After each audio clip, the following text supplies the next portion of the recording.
How did a small boy from Milwaukee turn into one of the most infamous serial killers in history? How many people did he kill, and did he really dismember their bodies?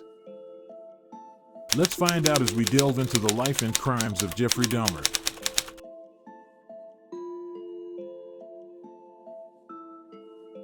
Jeffrey Dahmer was born on May 21, 1960, in Milwaukee, Wisconsin, to Lionel and Joyce Dahmer. His parents had a rocky relationship, and their marriage was marked by frequent arguments and infidelity. Dahmer's mother suffered from mental illness and was frequently hospitalized, leaving him alone with his father for long periods. From a young age, Dahmer showed signs of abnormal behavior. He was often neglected by his parents, who were focused on their own problems, and he became increasingly isolated and withdrawn. As a child, Dahmer was fascinated with dead animals and would often collect them, dismember them, and keep their parts as trophies.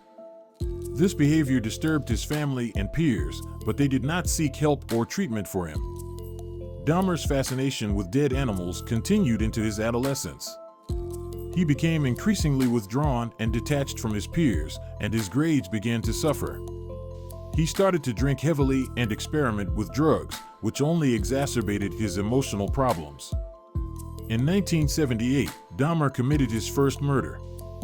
He picked up a hitchhiker and brought him back to his house, where he drugged and strangled him.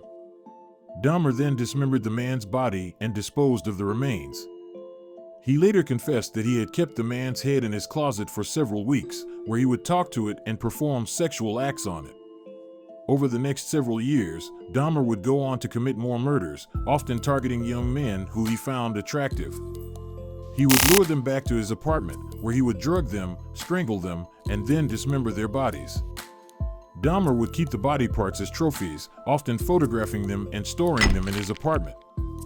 Dahmer's crimes went undetected for many years, in part because his parents did not notice anything unusual about his behavior.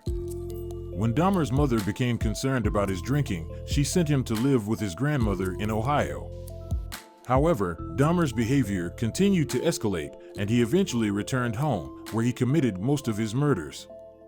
After returning to Milwaukee, Jeffrey Dahmer's behavior continued to escalate, and he began committing more frequent and gruesome murders. He targeted vulnerable young men, often those who were marginalized and had few connections to family or friends. Dahmer's modus operandi involved luring these men back to his apartment, where he would drug them with a cocktail of sedatives and alcohol. He would then strangle them to death and dismember their bodies, often keeping the body parts as souvenirs. Dahmer later admitted to having sex with some of the corpses and even consuming their flesh. Despite the increasing frequency of his crimes, Dahmer's behavior went largely unnoticed by his neighbors and acquaintances.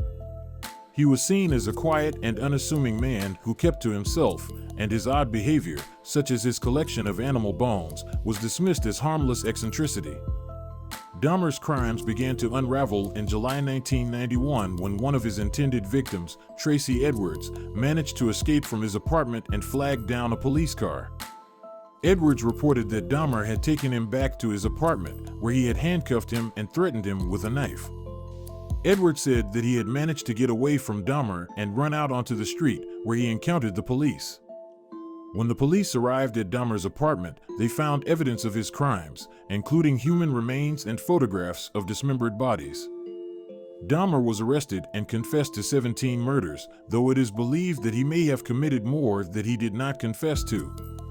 Jeffrey Dahmer's trial began on January 30, 1992, in Milwaukee, Wisconsin. The trial was one of the most sensational and widely covered in American history, with media outlets from around the world descending on the city to cover the proceedings. Dahmer was charged with 15 counts of murder, along with charges of sexual assault and other crimes. The prosecution presented a mountain of evidence against him, including human remains, photographs of dismembered bodies, and testimony from surviving victims. The defense team argued that Dahmer was not guilty by reason of insanity, claiming that he suffered from a severe mental illness that drove him to commit the murders. They presented evidence that Dahmer had a long history of mental health problems, including depression and anxiety, and that he had been diagnosed with borderline personality disorder and schizophrenia. The trial lasted for 2 weeks and included testimony from more than 60 witnesses. The most harrowing testimony came from the surviving victims, who described in detail the horrors they had endured at Dahmer's hands. The testimony was often graphic and difficult to listen to, and many people in the courtroom were visibly shaken. The prosecution argued that Dahmer was not insane, but rather a cold and calculating killer who had carefully planned and executed his crimes. They pointed to evidence that Dahmer had kept detailed notes on his victims and had carefully selected them based on their vulnerability and lack of connections to family or friends. After deliberating for less than 5 hours, the jury found Dahmer guilty on all counts. He was sentenced to 15 consecutive life sentences, totaling over 900 years in prison. The trial highlighted the complexity of trying a serial killer and the challenges of reconciling the need for justice with the desire for a fair trial. It also brought to light the deep trauma and lasting impact that Dahmer's crimes had on his victims and their families. The survivors who testified demonstrated incredible courage in speaking out about their experiences and ensuring that Dahmer was held accountable for his crimes. Overall, the trial was a watershed moment in American legal history and served as a warning about the dangers of ignoring mental health issues and the need for vigilant policing and community support to prevent and prosecute violent crimes.